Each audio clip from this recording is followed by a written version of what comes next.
The Israeli military said Thursday it was looking into whether Hamas's top leader, Yahya Sinwar, was killed in a military operation in Gaza. The Israel Defense Forces said, quote, "At this stage, the identity of the terrorists cannot be confirmed," end quote, and it is testing the DNA of one of the deceased to see whether that is indeed Sinwar. Now, this is a fast-moving story. You may know more by the time you're watching than at the time we're speaking, but for context, Sinwar was one of the chief architects behind the October 7th attacks on Israel. He has been in hiding throughout the war, and he was chosen as Hamas's top leader in July following the assassination of Ismail Haniyeh. The killing of Sinwar would of course be a victory for Israeli forces and may raise the question of whether military operations in Gaza could perhaps wind down. So this is a developing story, as you pointed out, Niall. I would expect to receive more details shortly regarding whether Sinwar was in fact killed. That is, I would say, the working assumption right now of a number of political leaders and commentators.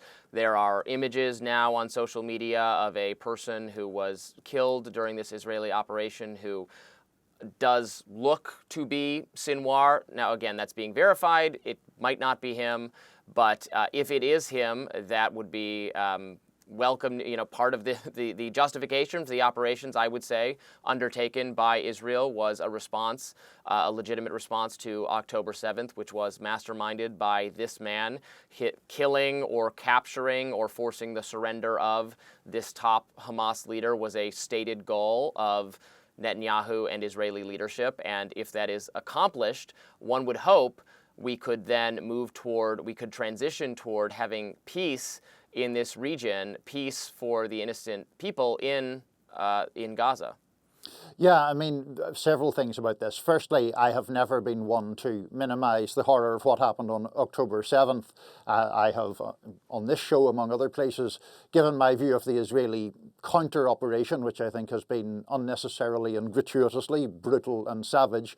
But the attacks of October 7th were horrendous, and this man was almost universally acknowledged as the mastermind of them. So, no tears for Yahya Sinwar.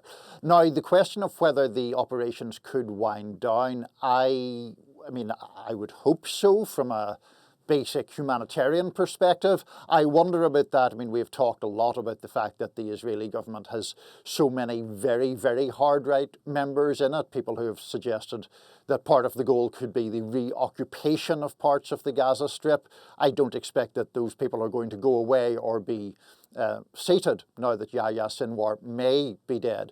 The other point in all this, Robby, of course, is the fate of the remaining hostages in Gaza.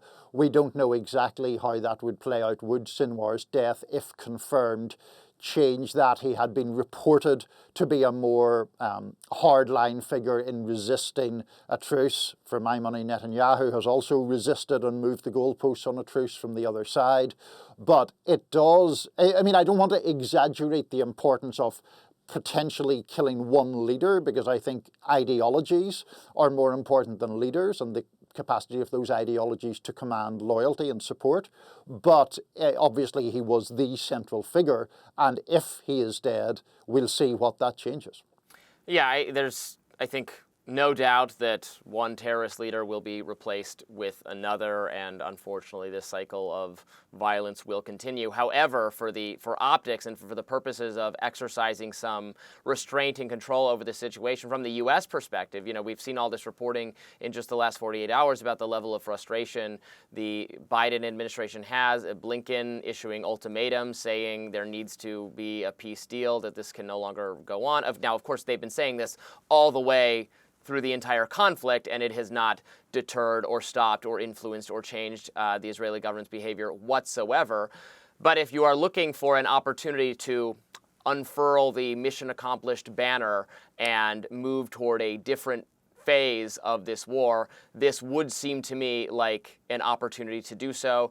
They have now, if this is confirmed, we're again still awaiting that, but if they have killed the leader of Hamas who was responsible for the terrorist attack that they were responding to, that does lend itself towards saying, okay, now maybe it doesn't need to be this, very concentrated and mass civilian casualty conflict in the region.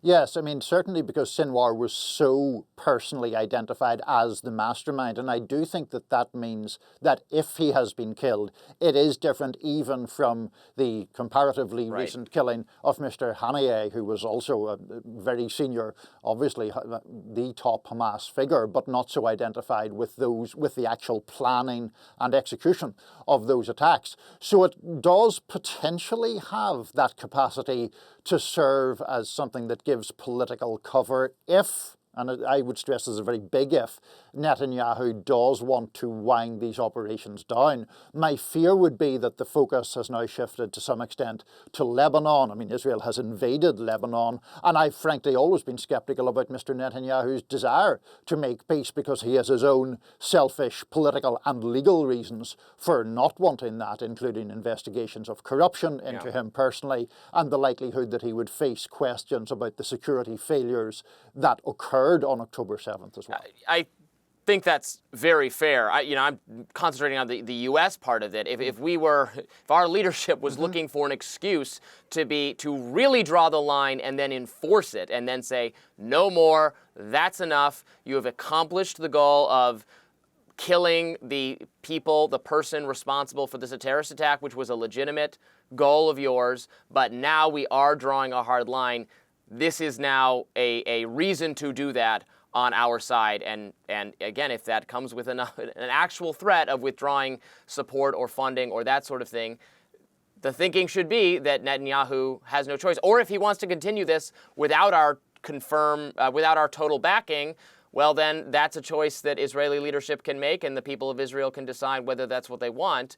But then we will no longer be responsible for, on the hook for, and targeted by terrorists who associate us with the Israeli war efforts. Right, absolutely. And of course, this comes so close to our own presidential election here. The salience of this issue has risen again because of some of the horrendous things we have seen. And now that Sinwar may be dead, does that enable, I mean, does that reduce I don't want to say the importance of this issue so much, but the degree to which it has the capacity to really harm Kamala Harris's chances by dividing the Democratic Party? I think if the Israelis just blitz on after this, then America has a choice to make and the Biden-Harris administration has a choice to make. But it'll be just curious to see how this politically plays out here as well as in Israel and the Middle East. Coming up later on Rising, we have an interview with presidential candidate, Green Party leader Jill Stein. You won't want to miss that. Please stay with us.